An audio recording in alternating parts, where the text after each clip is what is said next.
America's backbone was built on blue-collar business grit, grind, and muscle. This is where you stop working for the business, and the business starts working for you. So Kevin, everybody loves free, and every business owner loves leads. So 3 zero-cost lead-generating opportunities. 1 is social media, 2 is cold outreach, 3 is servant-based marketing. Tell me about those. All right, all of these things you can get going on today that cost you no money. Let's talk about social media. I know, everybody will look back in 2, 3, 5 years and be like, can you believe social media that was free? You could just get leads left and right. You look at our group, as of this filming, 128,000 members, free. We did that. That was all marketing to bring people in there. We've started a whole business free off that. In 5 years, that will be unheard of. I just believe there'll be so much traffic in there. What do people do right and wrong on social media? I mean, I feel like we do it really well. When I first started, I was writing posts on my personal page. I was writing stuff that not about me. Even if it was a story about me, I knew it was about other people and they would see it. So you have to have some type of connection. You got to make people feel something so they want to respond, so they know you, like you, trust you, they want to comment. And you want to have something, some type of, here's a pain point, here's something, a little story or some information to give yourself credibility, and here's a solution. Those are 3 things. So for me, if I'm talking about buying businesses, I could talk about the pain point of them not maybe having enough money, they're at a W-2. Here's a story of me kind of buying a business, how I found it, how much it's cash flowing, and here's a way you can do it, and here's a call to action. In the comments, put cash flow business. Right. But how do you do that with if you're your restoration company or anything? And the power of using photo and video with it. Because you do it really well. The before and after stuff, I remember when I first started, I didn't have a professional videographer then. I literally had my iPhone, I turned it around on selfie mode, and what got me started on this is I heard Grant Cardone say, brand yourself, brand your business, brand yourself, brand your business. Start building your brand now and leverage social media. It's never any freer than right now. And so I would sit there and I would think, man, this is extremely visually inspiring. Like if people will sit there and a zit popping will go viral, then me cleaning these just loads of grease in the restaurant off the carpet, moving a black greasy carpet into its original red, maroon, burgundy colored carpet. It was amazing. You got the steam flowing out. So I'd be like, hey, it's Chris with Absolute. Showing these short little clips, people would start sharing it, and that's building my brand. And I always stated who I was, the company name, and what we were doing, and then I have a call to action. I would say, if you've got nasty carpets, don't go buy new, save your money and let us come clean them. And that was my call to action. And then in my tagline, it would sit there, dirty carpets, call Absolute Cleaning and Restoration to renew your, to bring new life to your carpet, something like that. It was never easier. People would pass them around, and that's how my brand started getting built, on top of my efforts with networking and other stuff.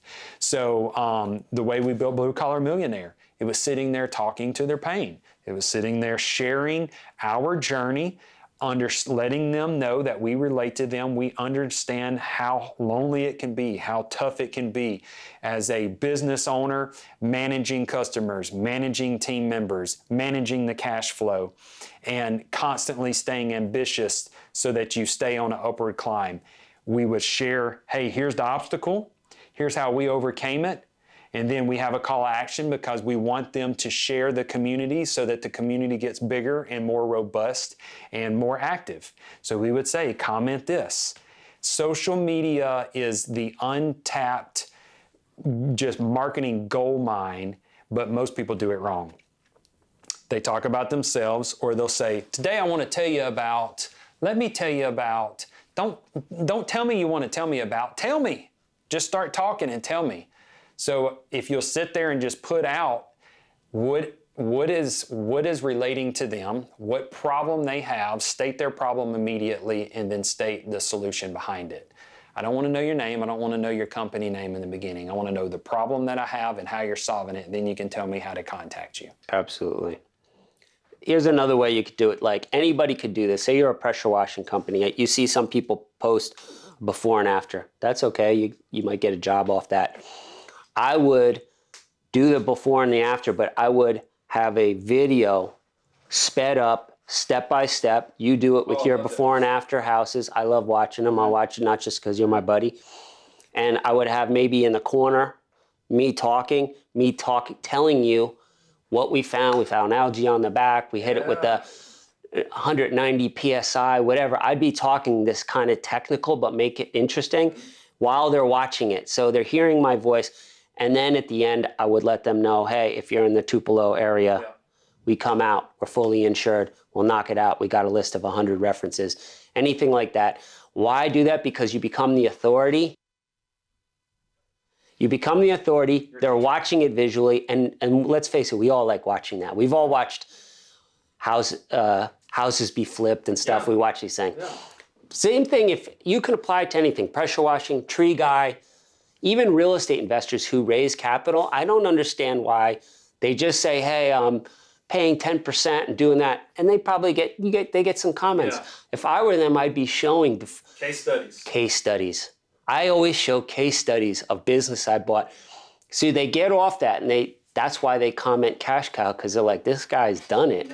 He can help it, and he's doing it. And then you could say free webinar.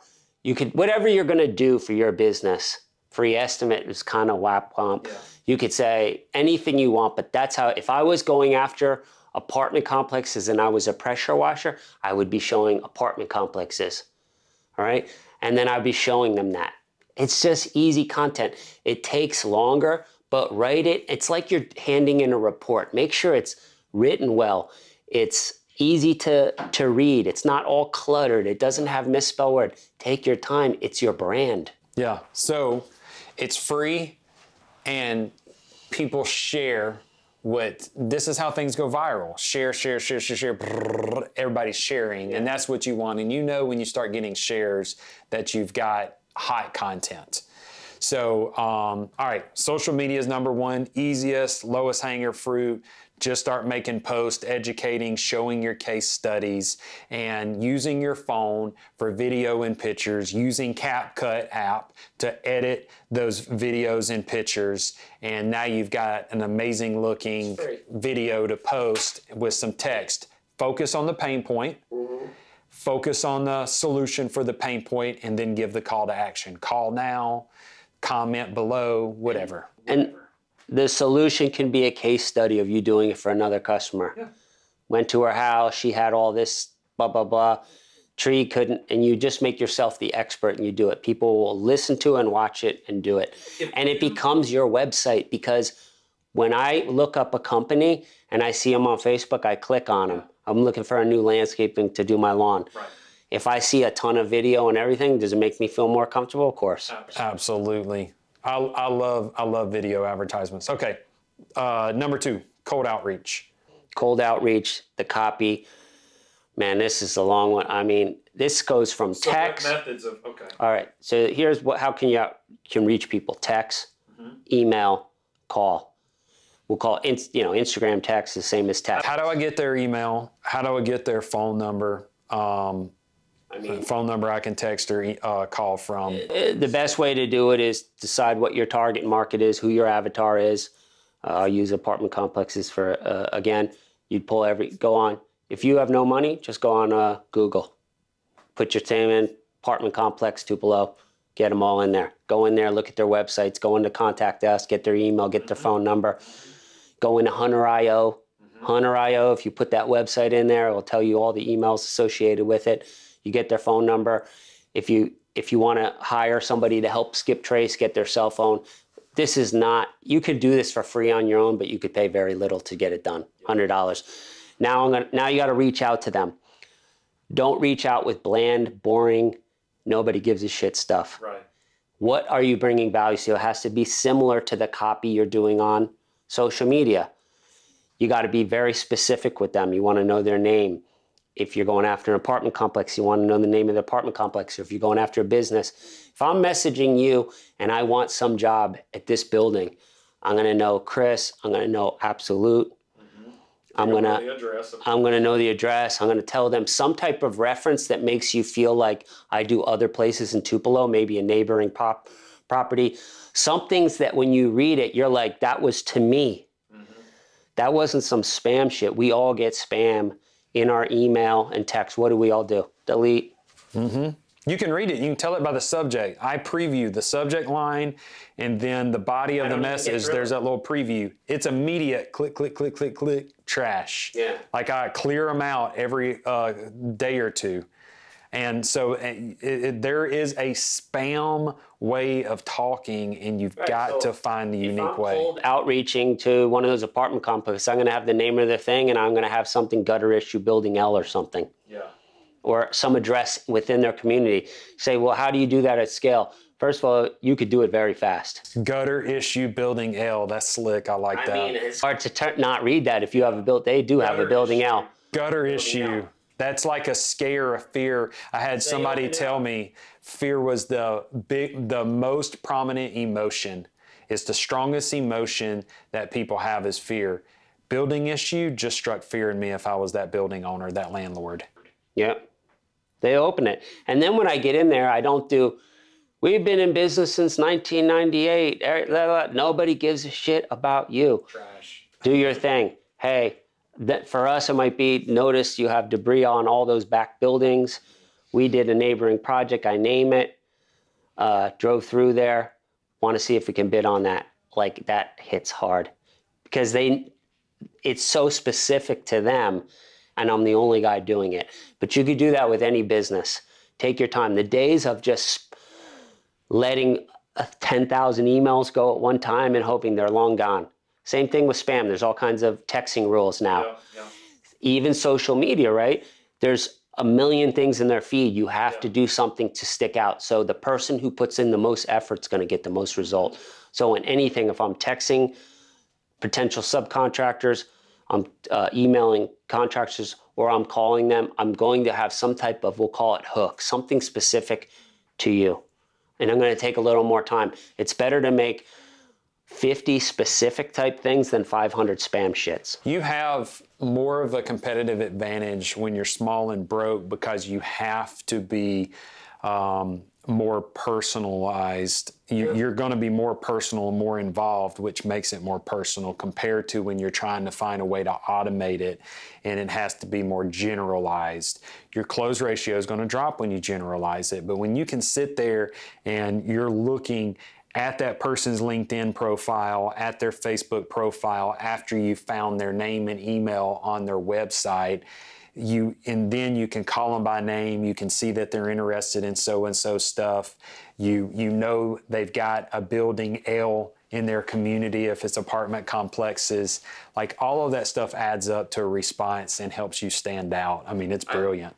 I like the idea. So we're talking to a smaller guy because we're talking about people who don't have enough leads or don't have enough money, so they're not a big company. This is easy to be $500,000 revenue company at this, being able to do this. On bigger ones. Yeah. But if all you're trying to do is get their attention, get the ability to go out and meet them, then you're going to work your magic. When you're small or you're not, you can do more.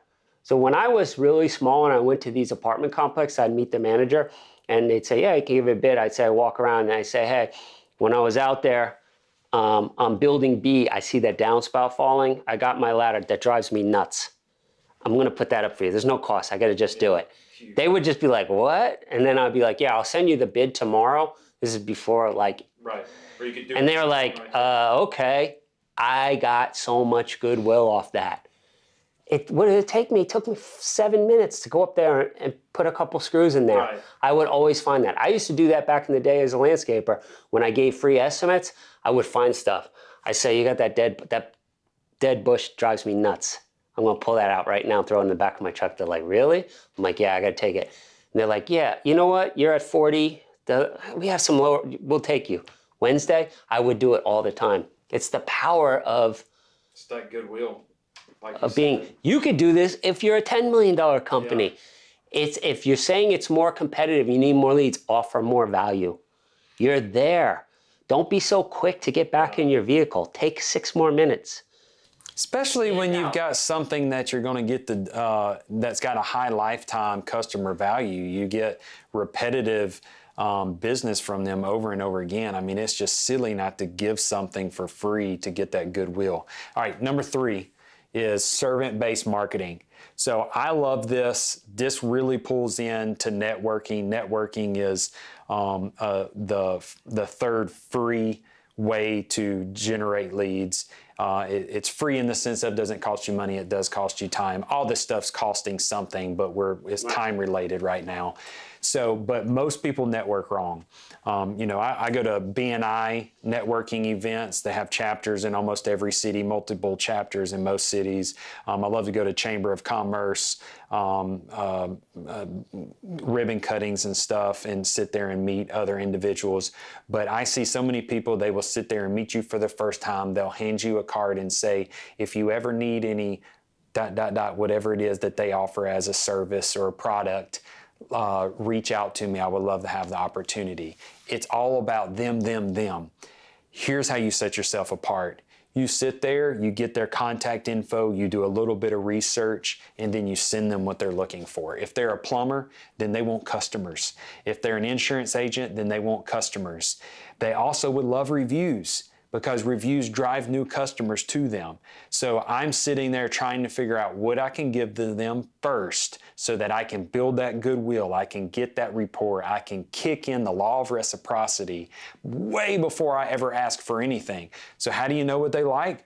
If I walked up to you and I saw you at a network meeting, I'd say, hey, I'm Chris Garrison. You'd say, I'm Kevin Marin. And then I'd say, what do you do, Kevin?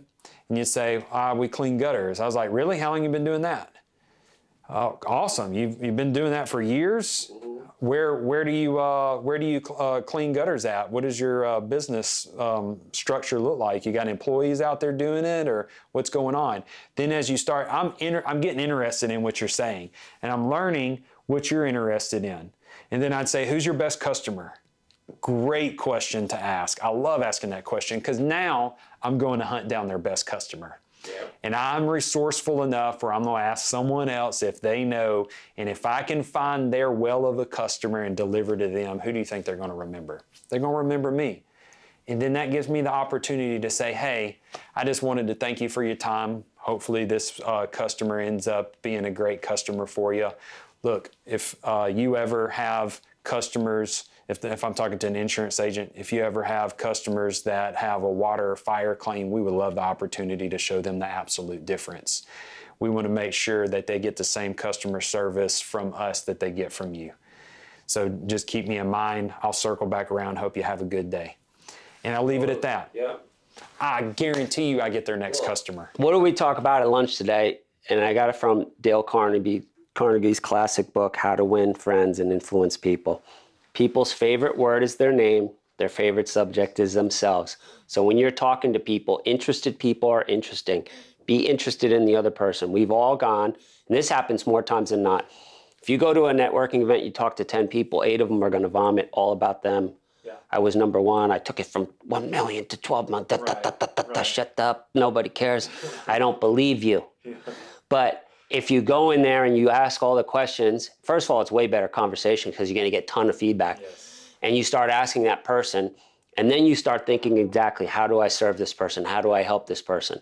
If you have that mentality and you're not in there just to pull, like, hey, they better hit me next Monday or I'm not doing this anymore. You just put that in your mind, this is what I do. You will get so much positive flow back of work. It's free. Think about a farmer. You're planting the seed. You got to water the seed for a season, then finally harvest starts to come. But if you don't water the seed and give it time to sit there and sprout and germinate and start to grow, it never produces the fruit or vegetables it's supposed to produce. So this is why networking is a farming method, not a hunting method. 2 different types of sales processes. So recapping, you've got your social media, easy, free. You've got your cold outreach, free. You've got your servant-based marketing, networking, free. What's important out of all of those is how you communicate. So having the framework of knowing their pain point, stating their pain point, stating the solution that solves that pain point, and having a call to action. That's it. All of those things, those are the steps. Free leads. And you can do it as much as you want. If you put 10x on it, you're going to get 10 times the leads. Let's blow it up.